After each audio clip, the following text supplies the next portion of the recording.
പക്ഷെ ഭൂകമ്പം ഉണ്ടാവില്ല, അണക്കെട്ട് പൊട്ടില്ല എന്നുള്ളത് ഇവർക്ക് ഉറപ്പ് കൊടുക്കാൻ പറ്റും? ഈ ആലോചിച്ച് നോക്കൂ, ഈ ഒരു ഭയാനകമായ രീതിയിൽ എന്തെങ്കിലും സാഹചര്യത്തിൽ ഇത് പൊട്ടിയാൽ, ഇത് പൊട്ടില്ല എന്ന് എങ്ങനെ പറയാൻ പറ്റും? ഈ മുല്ലപ്പെരിയാർ പൊട്ടിയാൽ കേരളം രണ്ടാവും, 4 ജില്ലകൾ ഫുള്ളായിട്ട് ഒഴുകിപ്പോകും. ഇപ്പം ഞാൻ ആ ജനങ്ങളുടെ ഭയത്തെ അഗ്രവേറ്റ് ചെയ്യാൻ, അല്ലെങ്കിൽ കൂട്ടാൻ വേണ്ടിയല്ല പറയുന്നത്. പക്ഷേ യാഥാർത്ഥ്യം നമ്മൾ കാണണം.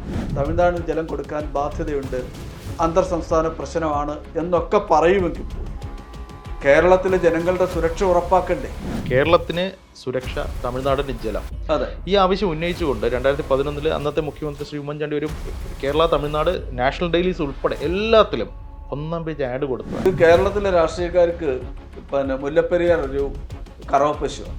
അപ്പം ഇതിന് രണ്ടിന് ഏറ്റവും നല്ല പരിഹാരം എന്ന് പറയുന്നത് ഈ അണക്കെട്ട് ഡീകമ്മീഷൻ ചെയ്ത് പുതിയ അണക്കെട്ട് കൊണ്ടുവരികയും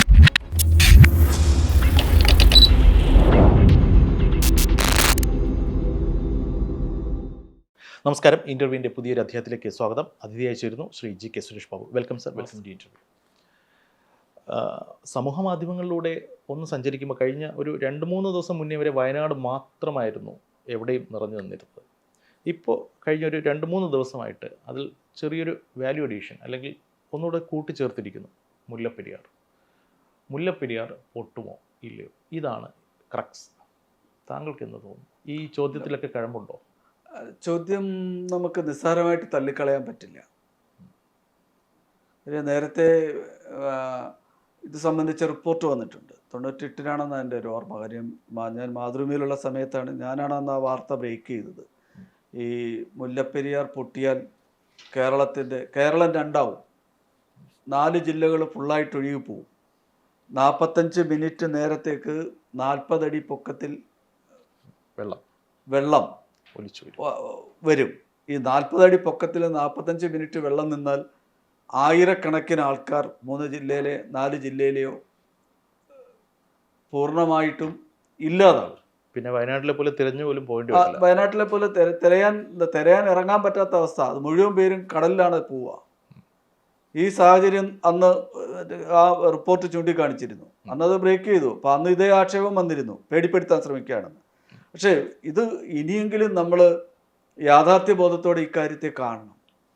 100 വർഷത്തിൽ കൂടുതൽ പഴക്കമുണ്ട്. ഇത് ചുണ്ണാമ്പും സുർക്കയും ഉപയോഗിച്ചുണ്ടാക്കിയ അണക്കെട്ടാണ്. കമ്പും മരവും ശക്തമാണ്, അല്ലാന്ന് പറയുന്നില്ല. പക്ഷെ അത് ഡീകമ്മീഷൻ ചെയ്യേണ്ട കാലം കഴിഞ്ഞിരിക്കുന്നു. എന്തുകൊണ്ട് ഈ മുല്ലപ്പെരിയാർ ഡീകമ്മീഷൻ ചെയ്തിട്ട് പുതിയൊരു അണക്കെട്ട് വരട്ടെ? തമിഴ്നാടിന് ജലം കൊടുക്കാൻ ബാധ്യതയുണ്ട്, അന്തർ സംസ്ഥാന പ്രശ്നമാണ് എന്നൊക്കെ പറയുമെങ്കിൽ പോലും കേരളത്തിലെ ജനങ്ങളുടെ സുരക്ഷ ഉറപ്പാക്കണ്ടേ? ആ ജനങ്ങളുടെ സുരക്ഷ ഉറപ്പാക്കണമെങ്കിൽ പുതിയ അണക്കെട്ട് വരണം. പക്ഷെ ഇവിടെ മുല്ലപ്പെരിയാർ ഒരിക്കലും പൊട്ടില്ല എന്ന് വാദിക്കുന്ന ഒരു കൂട്ടരുണ്ട്. അവരുടെ ഒരു പ്രധാന വാദം എന്ന് പറയുന്നത്, ഇത് ടെക്നിക്കലി കരിങ്കല്ലുകൾ കൊണ്ടാണ് നിർമ്മിച്ചിരിക്കുന്നത്. ഈ കരിങ്കല്ല് കൊണ്ടുള്ള ഒരു പ്രത്യേക സ്ട്രക്ചറിലുള്ള ആ ഒരു എഞ്ചിനീയറിംഗ് സാങ്കേതിക വിദ്യ കാരണം ഇതൊരിക്കലും ബ്രേക്ക് ചെയ്യാൻ പറ്റില്ല, because of pressure and gravity. അതിൻ്റെ ഒരു ഭയങ്കരമായൊരു ഫാക്ടർ ഇവിടെയുണ്ട്. സുർക്കി എന്ന് പറയുന്നത് ഇതിൽ വെള്ളത്തിൻ്റെ ചോർച്ച തടയാൻ വേണ്ടി മാത്രം ഉപയോഗിക്കുന്ന ഒരു മെറ്റീരിയലാണ് എന്നുള്ള തരത്തിലുള്ള ഒരു വാദം വരുന്നുണ്ട്.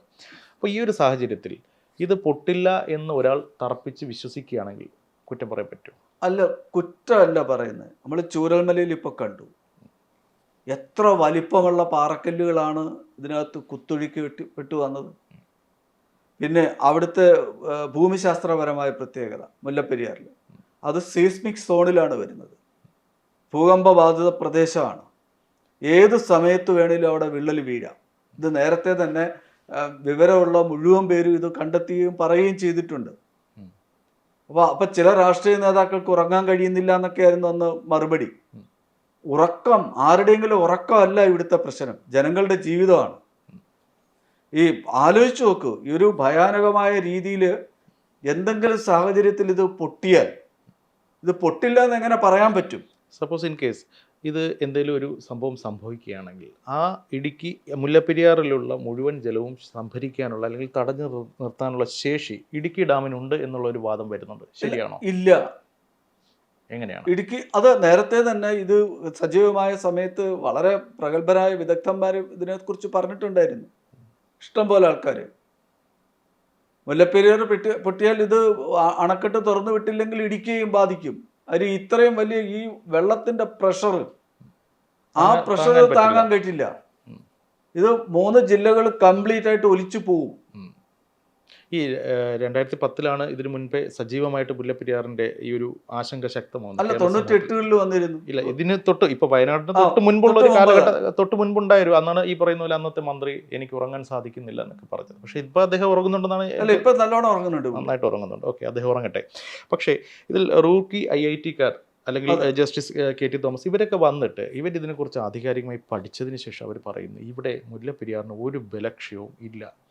എന്തടിസ്ഥാനത്തിലാണ് അവരത് പറയുന്നത്? അല്ല, അവരൊരു പക്ഷേ പറയുന്ന മുഴുവൻ സാഹചര്യവും 100% ശരിയായിക്കൊള്ളണമെന്നില്ല. സബ്ജക്റ്റീവ് തോട്ടാണ്. പക്ഷെ മോർബി അണക്കെട്ട് പൊട്ടി നേരത്തെ ഗുജറാത്തില്. കഴിഞ്ഞ വർഷം യൂറോപ്യൻ രാജ്യങ്ങളിൽ എവിടെയോ ഇതേപോലെ ഒരു അണക്കെട്ട്, പഴയ അണക്കെട്ട് പൊട്ടി. അവിടെ പൊട്ടി. അല്ല, അങ്ങനെയല്ല, അണക്കെട്ടുകൾ പൊട്ടാം. പൊട്ടാതിരിക്കാനൊന്നും പറ്റില്ല. കാര്യം ഒരു ഭൂകമ്പം ഉണ്ടായാൽ, ഒരു ഭൂചലനം ഉണ്ടായാൽ ഈ പറയുന്ന രീതിയിലുള്ള സുരക്ഷ ഉറപ്പാക്കാൻ ആർക്ക് പറ്റും? ഭൂകമ്പം ഉണ്ടാവില്ല എന്ന് എങ്ങനെ പറയാൻ പറ്റും? ഞാനൊരു പക്ഷത്തും ചേർന്നുകൊണ്ടല്ല എൻ്റെ ചോദ്യങ്ങൾ ചോദിക്കുന്നത്. ഇതുമായി ബന്ധപ്പെട്ട് സൊസൈറ്റിയിൽ പലതരത്തിലുള്ള ചോദ്യങ്ങളും ആശങ്കകളും ഭയവും ഒക്കെ നിലനിൽക്കുന്നുണ്ട്. അപ്പോൾ ആൾക്കാരുടെ സംശയം ദൂരീകരിക്കുക എന്നുള്ളതാണ് നമ്മൾ ഇതിലൂടെ ഉദ്ദേശിക്കുന്നത്. ഒരു പക്ഷവും ചേർന്നുകൊണ്ടല്ല. പക്ഷേ ചിലർ ചോദിക്കുന്ന, അല്ലെങ്കിൽ ഒരു വിഭാഗം ആൾക്കാർ ചോദിക്കുന്ന ഒരു പ്രധാനപ്പെട്ട ഒരു ചോദ്യം എന്ന് പറയുന്നത്, മുല്ലപ്പെരിയാർ പൊട്ടും അല്ലെങ്കിൽ പൊട്ടില്ല, 2 വാദമുണ്ട്. ഇനി അഥവാ ഇത് പൊട്ടാതിരിക്കാൻ എന്തെങ്കിലും ചെയ്യാൻ പറ്റുമോ, അല്ലെങ്കിൽ ഇതിന് അറ്റകുറ്റപ്പണി നടത്തി എന്തെങ്കിലുമൊക്കെ ചെയ്തുകൊണ്ട് പൊയ്ക്കൂടെ? അങ്ങനെ വരുമ്പോൾ വലിയ പ്രശ്നങ്ങളൊന്നും ഇല്ലല്ലോ എന്നുള്ളൊരു വാദം വരുന്നുണ്ട്. അത് ചിന്തിക്കാവുന്ന കാര്യമില്ല. എങ്ങനെ ചെയ്യും? എത്ര നാൾ ചെയ്യും? ഒരു അണക്കെട്ട്, ഒരു വീടിന്റെ ഇത് എത്രയാ? ഫ്ലാറ്റിന്റെ ലൈഫ് ടൈം 30 വർഷം. മുംബൈയില് 40 വർഷം 50 വർഷമൊക്കെയുള്ള കെട്ടിടങ്ങൾ പൊളിഞ്ഞു വീണ് എത്ര പേരാ മരിച്ചത്? പക്ഷെ ഇത് പണിതത് ബ്രിട്ടീഷുകാരാണ്. ആര് ബ്രിട്ടീഷുകാർ പണിതാലും അത് കാലാകാലം അതേപടി നിലനിൽക്കും എന്ന് നമുക്ക് ഉറപ്പിക്കാൻ പറ്റുമോ? ഒരു കാര്യം, ഇപ്പോൾ സിമന്റ് കണ്ടുപിടിക്കുന്നതിന് മുൻപുള്ള ഒരു കാലഘട്ടത്തിലാണ് ഇതെല്ലാം പഠിച്ചിട്ടുള്ളത്. തിരുവനന്തപുരത്ത് യൂണിവേഴ്സിറ്റി കോളേജ് പണിതീർത്തതും ബ്രിട്ടീഷുകാരാണ്. സിമന്റ് കണ്ടുപിടിക്കുന്നതിന് മുൻപുള്ള കാലഘട്ടത്തിലാണ് പണിതത്. ഇന്നും അതിൻ്റെ ആ ഒരു എന്താ പറയുക, ആർക്കിയോളജിക്കൽ വാല്യൂ ഉള്ള ആ ബിൽഡിങ്ങുകൾക്കെല്ലാം ഇന്നും ഒരു പ്രശ്നങ്ങളും പറ്റിയിട്ടില്ല. അതേസമയം അതിനുശേഷം കാലങ്ങൾക്കിപ്പുറം ആധുനിക സാങ്കേതിക വിദ്യയും സിമന്റും ഒക്കെ ഉപയോഗിച്ചുകൊണ്ട് നിർമ്മിച്ച പല കെട്ടിടങ്ങളും ജീർണാവസ്ഥയിലാണ്. അപ്പോൾ ബ്രിട്ടീഷുകാരുടെ നിർമ്മിതിക്ക് ഒരു മിനിമം ഗ്യാരണ്ടി ഇല്ലേ എന്നുള്ളൊരു ചോദ്യം. ബ്രിട്ടീഷുകാരുടെ അല്ല, ഞാൻ പറയുന്നത് ലോകം കണ്ടിട്ടുള്ളതിൽ ഏറ്റവും നല്ല ആർക്കിടെക്ചറിൽ ഒന്ന് ഭാരതത്തിൻ്റെതാണ്. ഇപ്പോൾ ഈ ഡൽഹിയിലെ, പിന്നീട് അത് കുത്തബ് മിനാർ അത് മാറ്റിയെങ്കിൽ പോലും അത് വിഷ്ണു സ്തൂപമായിരുന്നു. ഇന്നും തുരുമ്പിച്ചിട്ടില്ല. 2000 വർഷം പഴക്കമുള്ളതാണ്. ചരിത്ര സ്മാരകമാണ്. അതേപോലെ ഭാരതത്തിൽ ഉണ്ടായിട്ടുള്ള എല്ലാ ക്ഷേത്രങ്ങളും, ശ്രീരംഗം, തഞ്ചാവൂർ ബൃഹദേശ്വര ക്ഷേത്രം ലോകത്ത് തന്നെ ഏറ്റവും വലിയ ആർക്കിടെക്ചറൽ അത്ഭുതമാണ്. എഞ്ചിനീയറിംഗ് വിസ്മയമാണ്. ആ എത്രയോ ടൺ ഭാരമുള്ള പാറയാണ് അതിൻ്റെ ഏറ്റവും മുകളിലേക്ക് കയറ്റിയിരിക്കുന്നത്. അത് എങ്ങനെ കയറ്റിയത് പോലും ഇപ്പം നമ്മുടെ എഞ്ചിനീയറിംഗ് ആൾക്കാർക്ക് കണ്ടുപിടിക്കാൻ പറ്റില്ല. അപ്പം നമ്മുടെ ആർക്കിടെക്ചറൽ ഇതിനെക്കുറിച്ചൊന്നും സംശയമൊന്നുമില്ല. ഇത്രയും വലിയ ഭൂകമ്പങ്ങളും ഇതും എല്ലാം ഉണ്ടായിട്ടും അതൊക്കെ പലതും അതിജീവിച്ചിട്ടുമുണ്ട്. ഇപ്പൊ ബ്രിട്ടീഷുകാരെക്കാട്ട് നമുക്കിത് ചെയ്യാൻ അറിയാഞ്ഞിട്ടല്ല. ബ്രിട്ടീഷുകാർ ചെയ്തുകൊണ്ട് വലിയ മേന്മയൊന്നും പറയാനില്ല. നമുക്ക് അതിനേക്കാൾ വലിയ പാരമ്പര്യമുണ്ട്. അവർ ചെയ്ത പിസാ ഗോപുരം ചരിഞ്ഞു. ബൃഹദേശ്വര ക്ഷേത്രം ഒന്നും ഒരു അനക്കം ഇല്ലാണ്ട് നിൽക്കുന്നുണ്ട്. അപ്പൊ അതുകൊണ്ട് ബ്രിട്ടീഷുകാരാണെന്നുള്ള മേനി വേണ്ട. ആ മേനി വേണ്ട. പക്ഷേ ഒരു കാര്യം, ബ്രിട്ടീഷുകാർ പണിതത് അവിടെ നിൽക്കട്ടെ, നമ്മുടെ പുരാണ സ്മാരകങ്ങൾ അല്ലെങ്കിൽ നമ്മുടെ എന്താ പറയുക പൈതൃക കേന്ദ്രങ്ങൾ അങ്ങനെ നിൽക്കട്ടെ. പക്ഷെ ഇനിയൊരു പാലം പണിത് കഴിഞ്ഞാൽ ഈ പറയുന്ന എഞ്ചിനീയറിംഗ് വൈഭവമൊക്കെ ഉണ്ടാവും. അല്ല, ഇപ്പോഴത്തെ പ്രശ്നം പാലാരിവട്ടം പാലമാണ് ഇപ്പൊ പണിതുകൊണ്ടിരിക്കുന്നത്. പാലാരിവട്ടം മാത്രമല്ല, ഇന്നലെ കഴിഞ്ഞ ദിവസം കർണാടകത്തിൽ ഒരു പാലം ഒലിച്ചുപോയി. അതെ, പിന്നെ ബീഹാറിൽ പണിതുകൊണ്ടിരുന്ന പാലങ്ങൾ പലതും ഒലിച്ചുപോയി. നമ്മളിപ്പോൾ അത് അഴിമതിയാണ്. അല്ല, ഇനി മുല്ലപ്പെരിയാർ എന്ന് പറയുന്ന സംഗതി ബ്രിട്ടീഷുകാർ പണിത് അതിനൊരു മിനിമം അഷുറൻസ് ഉണ്ട് എന്നൊരു ഭാഗം വാദിക്കുമ്പോൾ തന്നെ അത് മാറ്റി നിർത്തിക്കൊണ്ട് നമ്മളൊരു പുതിയ ഡാം പണിതാൽ സ്വാഭാവികമായും നമ്മുടെ PWD ആയിരിക്കും അത് നിർമ്മിക്കുക. എത്രത്തോളം നോംസ് വയലേറ്റ് ചെയ്യാൻ പറ്റില്ലല്ലോ. പുട്ടടിക്കാൻ നിൽക്കരുത്. അല്ല, ഇത് ഡീകമ്മീഷൻ ചെയ്ത് പുതിയ അണക്കെട്ട് കൊണ്ടുവരണം. പക്ഷേ താങ്കൾ പറയുന്ന വാദം അംഗീകരിക്കുന്നു, അത് വാലിഡാണ്, ആ പോയിന്റ് വാലിഡാണ്. പക്ഷേ പുതിയൊരു ഡാം എന്ന് നമുക്ക് പറയുമ്പോൾ ഒറ്റ വാക്കിൽ പറയാം, പക്ഷേ അതിന് പാരിസ്ഥിതിക അനുമതി ഉൾപ്പെടെയുള്ള ഒരുപാട് നിയമപരമായ കടമ്പകൾ കടക്കേണ്ടതുണ്ട്. നാട്ടിലെ നിലവിലെ സാഹചര്യം അനുസരിച്ച് പാരിസ്ഥിതിക നിയമങ്ങൾ പാലിച്ചുകൊണ്ട് ടെക്നിക്കലി അവിടെ ഒരു ഡാം പോസിബിൾ ആണോ? അല്ല, അതാണല്ലോ നേരത്തെ തന്നെ അതിന്റെ ഇത് നടന്നതാണ്. പക്ഷെ അതിന്റെ പാരിസ്ഥിതിക പ്രശ്നങ്ങൾ പരിഗണിക്കുമ്പോൾ നമ്മൾ ആ ഒരു ലെവലിലോട്ട് കടന്നിട്ടില്ല. പ്രായോഗികമായി അതിലോട്ട് കടക്കും. പ്രായോഗികമായിട്ട് എന്തായാലും ഈ അണക്കെട്ട് കൊണ്ട് എത്ര കാലം നമുക്ക് കേരളത്തിനും തമിഴ്നാടിനും പോകാൻ പറ്റും? ഇത് ഭൂമിയുള്ള കാലത്തോളം ഇത് നിൽക്കുമോ? ഇപ്പൊ എന്തായാലും ഇത് ഡീകമ്മീഷൻ ചെയ്യേണ്ടി വരും. അത് കേരളത്തിലെ ജനങ്ങൾക്ക് മുഴുവൻ ഒരു ഭീതി ഇല്ലാത്ത രീതിയിൽ ഇത് ഡീകമ്മീഷൻ ചെയ്ത് ഒരു പുതിയ അണക്കെട്ട് കൊണ്ടുവരാൻ ഇപ്പൊ കേരളം, ഇപ്പൊ സുപ്രീം കോടതി വീണ്ടും ആ കേസ് വരികയാണ്. ഈ കരാറ് തന്നെ നിലനിൽക്കുമോ എന്നുള്ള കാര്യത്തിൽ സംശയമുണ്ട്. ഈ കരാറിന്റെ നിലനിൽപ്പ് ഒപ്പിട്ട് കൊടുത്തതാണ് ആദ്യത്തെ പ്രശ്നം. എനിക്ക് തോന്നുന്നത് സി അച്യുതമേനോൻ കേരളം കണ്ട ഏറ്റവും നല്ല മുഖ്യമന്ത്രിമാരിൽ ഒരാളാണ്. അച്യുതമേനോന് പറ്റിയ ഏക മണ്ടത്തരം ഇതാണ്, കരാറ് പുതുക്കിയത്. കരാറ് പുതുക്കാൻ പാടില്ലായിരുന്നു. അപ്പൊ അവിടെ തമിഴ്നാട്ടിൽ വെള്ളം കിട്ടില്ല എന്നുള്ള, ആ വെള്ളത്തിന് വേറെ വഴിയുണ്ടാക്കണം. പക്ഷേ അത് തമിഴ്നാട്ടിൽ ഇത് വലിയൊരു ഹോട്ട് കേക്കാണ്. അവിടെ വെള്ളമാണ് രാഷ്ട്രീയം ആണ്. അപ്പോൾ ആ സാഹചര്യത്തിൽ അവർക്ക് അവരുടെ നിലനിൽപ്പിനെ ബാധിക്കുന്ന അല്ലെങ്കിൽ ബാധിച്ചേക്കാമെന്നുള്ളൊരു തോന്നലുണ്ടെങ്കിൽ പോലും അവരതിന് കൂട്ടു നിൽക്കില്ല. കേരളം പോലെയല്ല, അവർ വൈകാരികമായാണ് കാണുന്നത്. കൂട്ടു നിൽക്കാതിരിക്കാൻ പറ്റുമോ? കേരളത്തിലെ ജനങ്ങളുടെ, 4 ജില്ലയിലെ ജനങ്ങളുടെ ജീവിതം പണയം വെച്ചിട്ട് എത്ര കാലം ഇതിന് പോവാൻ പറ്റും? ഇത് സംസ്ഥാനം, കേരളം ഇപ്പം ചെയ്യേണ്ടത് സുപ്രീം കോടതിയിലുള്ള കേസിൽ, ഇത് റൂർക്കി IIT അല്ലല്ലോ. റൂർക്കി IIT ആണ് എല്ലാത്തിന്റെ അവസാന വാക്കെന്ന് പറയാൻ പറ്റുമോ? പക്ഷെ അവരുടെ സാങ്കേതിക വൈദഗ്ധ്യം നമുക്ക് കണ്ടില്ല. മികച്ചതാണ്, സമ്മതിച്ചു. പക്ഷെ ഭൂകമ്പം ഉണ്ടാവില്ല, അണക്കെട്ട് പൊട്ടില്ല എന്നുള്ളത് ഇവർക്ക് ഉറപ്പ് കൊടുക്കാൻ പറ്റുമോ? പറ്റില്ല. നമ്മളിത് ഇപ്പോഴത്തെ ഈ വിശേഷിച്ചും ഗാഡ്ഗിലും കസ്തൂരി രംഗനും ഒക്കെ പറഞ്ഞ ഒരു സാഹചര്യത്തിൽ പശ്ചിമഘട്ടം തകർച്ചയുടെ വക്കിലാണ്. അവിടെ 14 ഡിഗ്രി ചരിവിൽ അവിടെ ഈ സീസ്മിക് പ്രശ്നങ്ങൾ, ഭൂകമ്പ പ്രശ്നങ്ങൾ നിലനിൽക്കുന്ന ഒരു സാഹചര്യത്തിൽ ഇതുണ്ടാവില്ല എന്നുള്ള എന്തുറപ്പാണ് നമുക്കുള്ളത്? ഈ ശരിക്കും പറഞ്ഞാൽ നമ്മൾ കുറച്ച് കാലങ്ങൾ പിന്നിലോട്ട് സഞ്ചരിച്ചാൽ ഓരോ മഴക്കാലത്തും അല്ലെങ്കിൽ ഓരോ പ്രളയകാലത്തും ഒരു 2 ദിവസം അടുപ്പിച്ച് കേരളത്തിൽ മഴ നിന്ന് കഴിഞ്ഞാൽ പിറ്റേ ദിവസം സ്വാഭാവികമായി ഒരു പത്രത്തിൻ്റെ ഏതെങ്കിലും ഒരു തളിൽ മുല്ലപ്പെരിയാർ ജലനിരപ്പ് ഒരു വാർത്തയാണ്. അത് ജനങ്ങൾ അതിനെക്കുറിച്ച് കൺസേൺഡ് ആണെന്നുള്ളതൊരു വസ്തുതയാണ്. ഇപ്പോൾ ഈ വയനാട് ദുരന്തത്തിൻ്റെ പശ്ചാത്തലത്തിൽ മുല്ലപ്പെരിയാറിനോടുള്ള ആ ഒരു കൺസേൺ കുറച്ച് അഗ്രസീവ് ആയിട്ടുണ്ടോ? വളരെ കൂടി. ഇതിപ്പോൾ വ്യാപകമായ ചർച്ചയാണ് ഇത് കാണുമ്പോൾ. ആ പുഴയുടെ ഒഴുക്ക്, ചൂരൽമലയിലെ ആ പുഴ ഒഴുകി വന്ന് ജനങ്ങളെ എങ്ങനെയാണ് കൊണ്ടുപോയി കടലിൽ എത്തിച്ചത്? ചാലിയാർ പുഴയിലും കടലിലും വരെ ഈ സാധനം എത്തിയത് എങ്ങനെയാണ്? ഇത് ആളുകൾ വിഷ്വലൈസ് ചെയ്യുന്നത്. ഇത് ഈ വിഷ്വലാണ് ആൾക്കാർ കാണുന്നതും ഇതിനെ മുല്ലപ്പെരിയാറുമായിട്ട് താരതമ്യം ചെയ്യുകയാണ്. ഇന്നത്തെ ചൂരൽമല, നാളത്തെ എറണാകുളം സിറ്റി അല്ലെങ്കിൽ കൊച്ചി സിറ്റി അല്ലെങ്കിൽ സമീപ ജില്ലകൾ, അതെ എന്നുള്ളൊരു തിരിച്ചറിവാണ്. ആ ഭയം ജനങ്ങളുടെ ഇടയിലുണ്ട്. ഇപ്പം ഞാൻ ആ ജനങ്ങളുടെ ഭയത്തെ അഗ്രവേറ്റ് ചെയ്യുക, അതിൽ കൂട്ടാൻ വേണ്ടിയല്ല പറയുന്നത്. പക്ഷെ യാഥാർത്ഥ്യം നമ്മൾ കാണണം. ഇതിനെന്ത് തയ്യാറെടുപ്പാണ് നമ്മുടെ കയ്യിലുള്ളത്? ഒന്നുമില്ല. ഇത് അണക്കെട്ട് എന്തെങ്കിലും പറ്റിയാൽ മിനിറ്റുകൾ കൊണ്ട് വെള്ളം എത്തും. പിന്നെ ഒന്നും ചെയ്യാൻ പറ്റില്ല. അപ്പോൾ പിന്നെ റെഡ് അലർട്ട്, ഓറഞ്ച് ഒന്നും പ്രഖ്യാപിച്ചിട്ടൊന്നും അല്ല. ഓറഞ്ച് അലർട്ട് അതിന് പ്രസക്തിയില്ല. ചിന്തിക്കണ്ട. അത് ചിന്തിച്ച് ഡിക്ലെയർ ചെയ്യുന്നതിന് മുമ്പ് തന്നെ വെള്ളം എത്തും. ഇതിനൊരു സൊല്യൂഷൻ എന്ന് പറയുന്നത് 2 സംസ്ഥാനങ്ങൾ, അതായത് കേരളവും തമിഴ്നാടും കൂടെ സംസാരിച്ച് ഒരു ഔട്ട് ഓഫ് കോർട്ട് സെറ്റിൽമെന്റ്, അത് പോസിബിൾ ആണോ? Out of court settlement possible ആണ്. അത് പക്ഷേ തമിഴ്നാട് ഇപ്പൊ രണ്ടുപേരും ഒരുമിച്ച് വാളൊക്കെ പിടിച്ച് നിന്നില്ലേ സ്റ്റാലിൻ്റെ കൂടെ പിണറായി? അതിലേക്കാണ് ഞാൻ വരുന്നത്. കാരണം ഇപ്പോൾ മുൻകാലങ്ങളിൽ നിന്ന് വ്യത്യസ്തമായിട്ട് ഒരു ഐക്യമുണ്ട്. കേരള തമിഴ്നാട് മുഖ്യമന്ത്രിമാർ തമ്മിൽ ഒരു ഐക്യമുണ്ട്. ശരിക്കും ഈ ഐക്യം ഏറ്റവും കൂടുതൽ ഉപയോഗപ്പെടുത്തേണ്ടത് മുല്ലപ്പെരിയാർ വിഷയത്തിലല്ലേ? അതെ. പക്ഷേ എന്തുകൊണ്ട് തയ്യാറാകുന്നില്ല, അല്ലെങ്കിൽ എന്തുകൊണ്ട് ചിന്തിക്കുന്നില്ല? അല്ല, അത് ചിന്തിക്കണം. കാര്യം തമിഴ്നാടിൻ്റെ രാഷ്ട്രീയമുണ്ട്. കേരളത്തിന്റെ രാഷ്ട്രീയത്തെക്കാട്ടുപരിയായിട്ട് കേരളത്തിലെ ജനങ്ങളുടെ സുരക്ഷയാണിത്. ഇതിനകത്ത് കോടതിക്ക് പുറത്തായാലും അകത്താണെങ്കിലും കേരളത്തിന്റെ താല്പര്യം സംരക്ഷിക്കാൻ സർക്കാരിന് ബാധ്യതയുണ്ട്. ജനങ്ങളുടെ സുരക്ഷയാണിത്. അപ്പൊ ഇത് എന്തെങ്കിലും പറ്റിയാൽ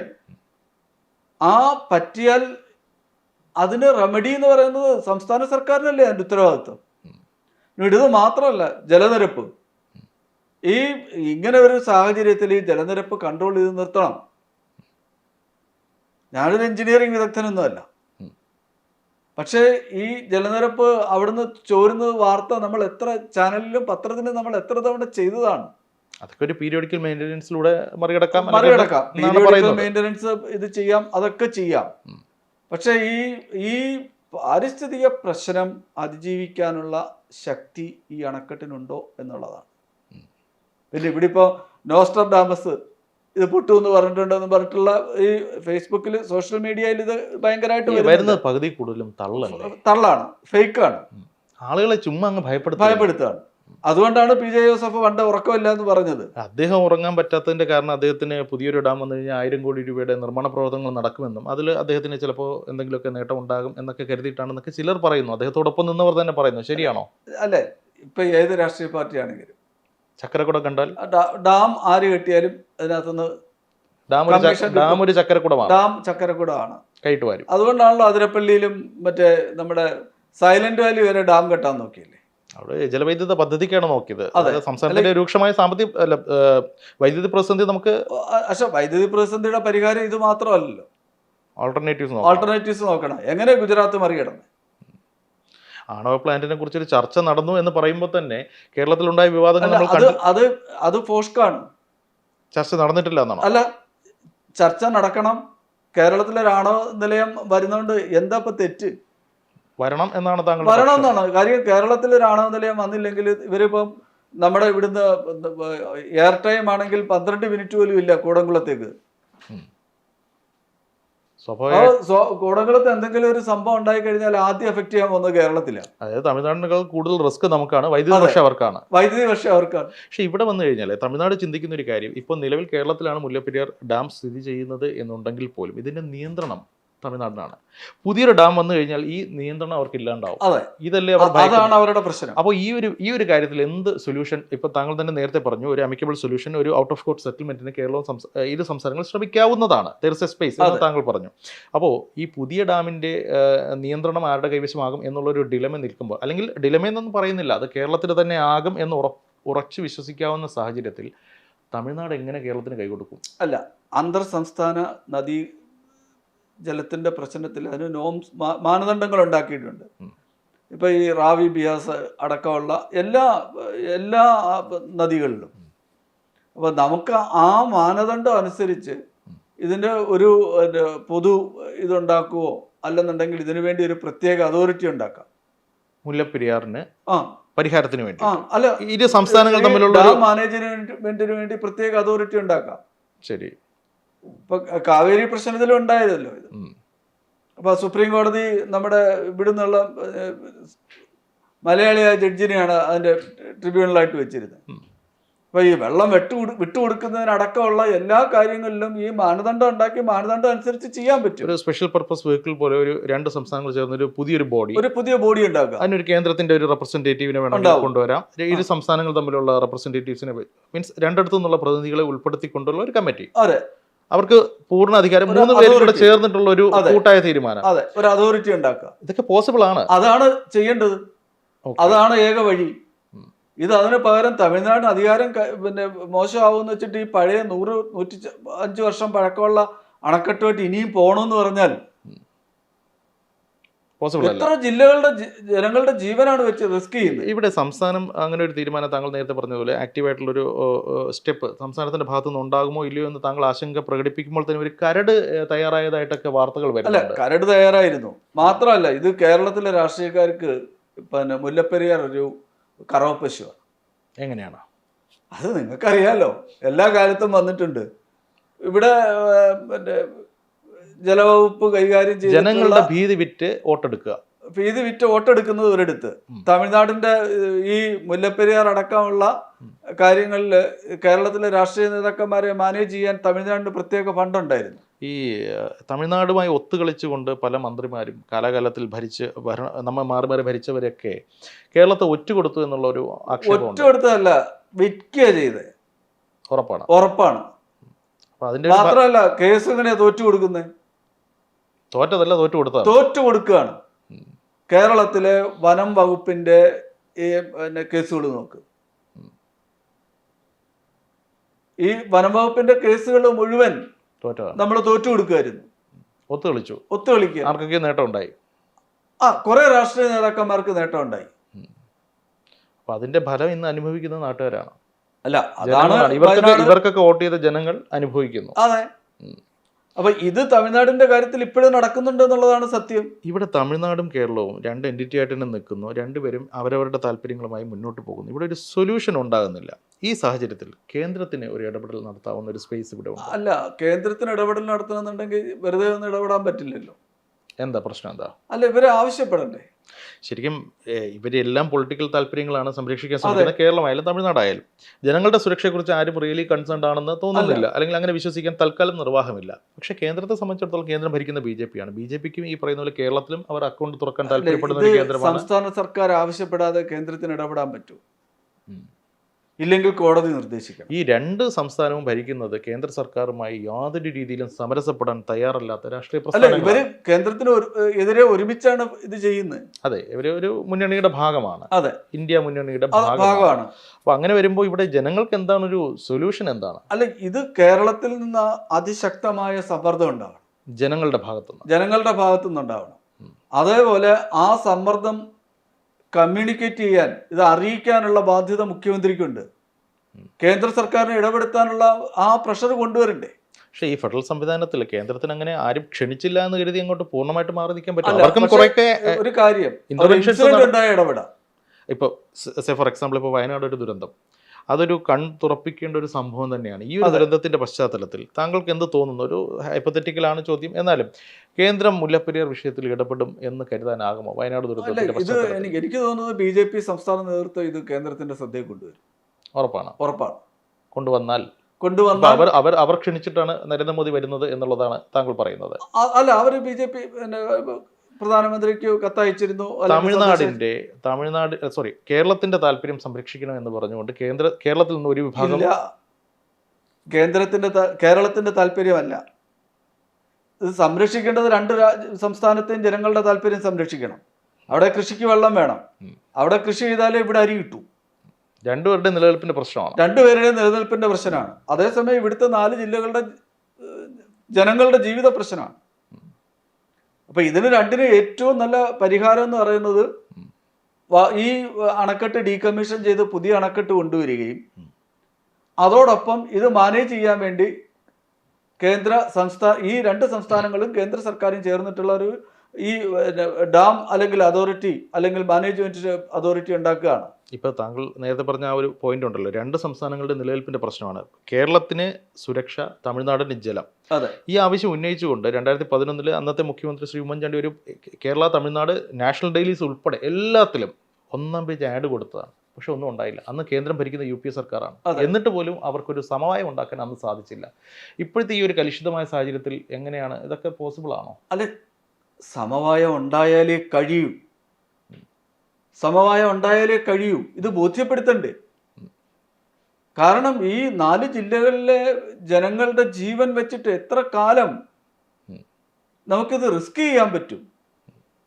ഈ 105 വർഷം പഴക്കമുള്ള അണക്കെട്ട് തന്നെ വേണം എന്ന് വാശി പിടിക്കുന്നത് എന്തിനാ? പക്ഷേ ഇത് കേരളത്തിന്റെ മുഖ്യമന്ത്രിക്കും കേരളത്തിന്റെ രാഷ്ട്രീയ നേതാക്കൾക്കും ഇതിനകത്തൊരു ബാധ്യതയുണ്ട്. ഇനി ഇത് വെച്ചിട്ട് പോകാൻ പറ്റില്ല. ഇനി ഏറ്റവും മോശമായ സാഹചര്യം എന്ന് പറയുന്നത് തമിഴ്നാടിന് വേണ്ടി വന്നാൽ ഇപ്പോഴത്തെ പോലെ തന്നെ ഈ അണക്കെട്ടിന്റെ ചുമതല തമിഴ്നാടിന് വിട്ടുകൊടുത്താൽ പോലും ജനങ്ങളുടെ ജീവൻ രക്ഷപ്പെടുമല്ലോ. പുതിയൊരു ഡാം നിർമ്മിക്കുക ചുമതല നിങ്ങൾ എടുത്തോ? പക്ഷെ അതൊക്കെ നേരത്തെ അതൊന്നും പറഞ്ഞിട്ടില്ല, ഡിമാൻഡ് ഉണ്ടായിട്ടില്ല. ഈ അണക്കെട്ടിന്റെ നിർമ്മാണം വരുമ്പോൾ അണക്കെട്ടിന്റെ അകത്തുനിന്ന് കിട്ടുന്ന കമ്മീഷൻ തന്നെയാണ് ഇവരുടെ 2 സംസ്ഥാന സർക്കാരുകളുടെയും കൺസേൺ. കാശ് അതിനകത്ത് സംശയമൊന്നുമില്ല. ആര് മരിച്ചാലും കുഴപ്പമില്ല, നമുക്ക് കമ്മീഷൻ കിട്ടും. അത് തന്നെയാണ്. അതല്ലാന്നുണ്ടെങ്കിൽ ഈ കാര്യത്തിൽ ഇപ്പൊ വയനാടിന്റെ ഈ പ്രത്യേക സാഹചര്യത്തിൽ കുറച്ചുകൂടി ശക്തമായ നടപടി വേണ്ടേ? ഞാൻ ചോദിച്ചോട്ടെ. അല്ല, എനിക്ക് ഒരു കാര്യം കൂടെ. ഗാഡ്ഗിലിന്റെ റിപ്പോർട്ട് ഈ ജനങ്ങളുടെ ജീവനെ കുറിച്ച് എന്തെങ്കിലും ഒരു കൺസേൺ ഉണ്ടെങ്കിൽ ഇവരെ മാറ്റിപ്പാർപ്പിക്കില്ലായിരുന്നു. ഒന്നും ഉണ്ടായില്ല. ഈ മുന്നറിയിപ്പ് കിട്ടിയില്ല എന്ന് പറയുന്നുണ്ട്. മുന്നറിയിപ്പ് കിട്ടിയെന്ന് മാത്രമല്ല, ദുരന്ത നിവാരണ സേനയെ കേന്ദ്ര സർക്കാർ അയക്കുകയും ചെയ്തു. പക്ഷെ ഒന്നും അവിടെ എത്ര എടുത്ത് ഇത് അനൗൺസ് ചെയ്തു, ഇവിടെ ഈ കനത്ത മഴയിലും മണ്ണിടിച്ചിലുണ്ടാകാൻ സാധ്യതയുണ്ട്. ഈ റെഡ് അലർട്ട് എന്ന് പറയുന്നത് വെറുതെ പത്രത്തിൽ അങ്ങ് പറയുക എന്നുള്ളതല്ല, അതിനപ്പുറത്തേക്ക് ജനങ്ങളെ ഒഴിപ്പിക്കുക, ഒരുപാട് വീടുകൾ തോറും അല്ല, കയറി ഇതിപ്പോ ഇറങ്ങി നമ്മള് ആകാശവാണി സ്ഥിരമായിട്ട് വരാറുണ്ടല്ലോ, നമ്മുടെ കടലിൽ പോകരുത്, മറ്റേ കാറ്റ് വീശും, 55 കിലോമീറ്റർ കൂടുതൽ തീരദേശത്തുള്ളവർ ജാഗ്രത പാലിക്കണം. ജാഗ്രത പാലിക്കണം. എന്നിട്ട് അവിടെ പോർട്ടിൽ മറ്റേ കൊട്ട ഉയർത്തും, വള്ളം പോകരുത്, കുറേയൊക്കെ എൻഫോഴ്സ് ചെയ്യുന്നുണ്ടാവും. പക്ഷെ ആലോചിക്കണം, ഈ ഒരു റിച്വൽ എന്നുള്ള രീതിയിലേക്ക് ഇത് മാറി. ഇവിടെ ഒരു അതിന് പകരം അതിശക്തമായ നടപടിയാ വേണ്ടേ. നമുക്ക് ഇതിൻ്റെ ഒരു കൺക്ലൂഷൻ പാർട്ടിലേക്ക് വരാം. കേരളം, തമിഴ്നാട് രണ്ടുപേരാണ് ഇതിൽ കൗണ്ടർ പാർട്ടീസ് ആയിട്ട് നിൽക്കുന്നത്. ഈ രണ്ട് സംസ്ഥാനങ്ങളിലും പൊളിറ്റിക്കലി നോക്കുകയാണെങ്കിൽ ഭരണം പിടിക്കാൻ അല്ലെങ്കിൽ മുഖ്യ രാഷ്ട്രീയ ശക്തിയെ ഉയർന്നു വരാൻ BJP താല്പര്യപ്പെടുന്നു. അവർ പല പദ്ധതികളും ആസൂത്രണം ചെയ്യുന്നുണ്ട്, പലതും നടപ്പാവുന്നില്ല. ഈ ഒരു സാഹചര്യത്തിൽ മുല്ലപ്പെരിയാറിൽ പുതിയൊരു ഡാം എന്നുള്ളൊരു പ്രഖ്യാപിത അജണ്ടയോടുകൂടി അല്ലെങ്കിൽ ഒരു തെരഞ്ഞെടുപ്പ് വാഗ്ദാനമായി BJPക്ക് വരുന്ന തെരഞ്ഞെടുപ്പുകൾ നേരിട്ടുകൂടെ? അങ്ങനെ ഒരു സാഹചര്യം സംസ്ഥാനത്ത് അതിനകത്ത് സംശയമുണ്ട്. കാരണം തമിഴ്നാട്ടിലെ BJPക്ക് തമിഴ്നാട്ടിലെ ജനങ്ങളുടെ താല്പര്യത്തിന് അപ്പുറത്തേക്ക് അവർക്ക് പോകാൻ പറ്റില്ല. അത് അവിടെ ഒറ്റപ്പെടുത്തും. ഇവിടുത്തെ BJPക്ക് ഇവിടുത്തെ കാര്യവും വരും. പക്ഷെ അങ്ങനെ വരുമ്പോൾ ഒരു പ്രശ്നമുണ്ട്. ഈ രണ്ടു കൂട്ടരെയും കൂടെ ഒരുമിപ്പിക്കുക എന്ന് പറയുന്നത് BJPക്കും പോസിബിൾ അല്ല, ഇതിനകത്ത് ചെയ്യാൻ പറ്റുന്ന ഒറ്റ കാര്യമുള്ളൂ, രണ്ട് സംസ്ഥാനങ്ങളുടെയും താല്പര്യങ്ങൾ പൂർണ്ണമായിട്ടും രക്ഷിച്ചുകൊണ്ട്, സംരക്ഷിച്ചുകൊണ്ട് നമ്മളൊരു പൊതു മിനിമം അജണ്ടയിൽ മുല്ലപ്പെരിയാറിൽ പുതിയ അണക്കെട്ട് കൊണ്ടുവരും. ആര് കൊണ്ടുവരും എന്നുള്ളതാണ് വിഷയം. അല്ല, പുതിയ അണക്കെട്ട് കൊണ്ടുവരാൻ കേരളം കൊണ്ടുവരണം. കേരളത്തിന്റെ സ്ഥലമല്ലേ. അസേ തമിഴ്നാടിനാണ് വെള്ളം കിട്ടേണ്ടത്. അപ്പൊ തമിഴ്നാടിന്റെ കൂടെ പാർട്ടിസിപ്പേഷൻ കൊണ്ടുവരിക. തമിഴ്നാടിനോട് ഇത്ര പെർസെൻറ്റേജ് പൈസ തമിഴ്നാട് തരട്ടെ, ഇത്ര പെർസെൻറ്റേജ് നമ്മൾ തരാം. അതല്ലെങ്കിൽ കേന്ദ്ര സർക്കാരിനോട് നമുക്ക് രണ്ടുപേർക്കും ഒരുമിച്ച് ആവശ്യപ്പെടാം, കേന്ദ്ര സർക്കാരിനോട് കോൺട്രിബ്യൂഷൻ വരട്ടെ, അന്തർ സംസ്ഥാനമായിട്ട്. താങ്കൾ നേരത്തെ പറഞ്ഞു BJP നേതൃത്വം എന്തായാലും ഇക്കാര്യം മുല്ലപ്പെരിയാർ ഒരു വിഷയമായി പ്രധാനമന്ത്രിയുടെ ശ്രദ്ധയിൽ കൊണ്ടുവരും. ഏതാണ് താങ്കളുടെ പ്രതീക്ഷ? അദ്ദേഹം അധികം വൈകാതെ നമ്മുടെ വയനാട് സന്ദർശിക്കാൻ എത്തുന്നുണ്ട്. ഈ സാഹചര്യത്തിൽ തന്നെ അത്തരം ഒരു ശ്രദ്ധയിൽപ്പെടുത്തൽ അല്ല, എൻ്റെ ഒരു പ്രതീക്ഷ ഇപ്പൊ ജോർജ് കുര്യൻ അവിടുത്തുകാരനാണ്, അദ്ദേഹത്തിന് അറിയാം, അദ്ദേഹത്തിന് കാര്യങ്ങൾ അറിയാം. ഇപ്പൊ ജോർജ് കുര്യനും സുരേന്ദ്രനും വി മുരളീധരൻ ഉണ്ട്, സുരേഷ് ഗോപി ഉണ്ട്. ഇവരെന്തായാലും ഈ കാര്യം, ഈ 4 ജില്ലകളിലെ ജനങ്ങളുടെ ജീവിതം റിസ്ക് ചെയ്തിട്ട് BJPക്ക് മുന്നോട്ട് പോകാൻ പറ്റില്ല. കേന്ദ്ര സർക്കാരിന്റെ ഒരു ഇടപെടൽ BJPക്ക് ആവശ്യപ്പെടാൻ പറ്റും, മനസ്സിലായി. പക്ഷെ സംസ്ഥാന സർക്കാരല്ലേ ഇതിന് ഇനിഷ്യേറ്റ് ചെയ്യണ്ടേ? ഏതായാലും സംസ്ഥാന സർക്കാർ അല്ലെങ്കിൽ ഇപ്പം തമിഴ്നാടായാലും കേരളമായാലും അങ്ങനെ ഒരു ഇനിഷ്യേറ്റീവ് ഉണ്ടാകുന്നില്ല. പക്ഷേ BJPയുടെ ഭാഗത്തു നിന്നൊരു ഇടപെടൽ താങ്കൾ പ്രതീക്ഷിക്കുന്നു. പ്രധാനമന്ത്രി വരാൻ ഇനി ഏതാനും മണിക്കൂറുകൾ മാത്രമേ ബാക്കിയുള്ളൂ. ഏതായാലും നല്ലത് സംഭവിക്കും, നല്ല കാര്യങ്ങൾ നടക്കട്ടെ. എല്ലാവർക്കും, PJ ജോസഫിന് മാത്രമല്ല കേരളത്തിലെ എല്ലാവർക്കും സമാധാനമായിട്ട് ഉറങ്ങാൻ പറ്റും, സമാധാനമായിട്ട് ഉറങ്ങാനുള്ള ഒരു സാഹചര്യം ഉണ്ടാകട്ടെ എന്ന് പ്രാർത്ഥിച്ചുകൊണ്ട് നിർത്തുന്നു. നന്ദി.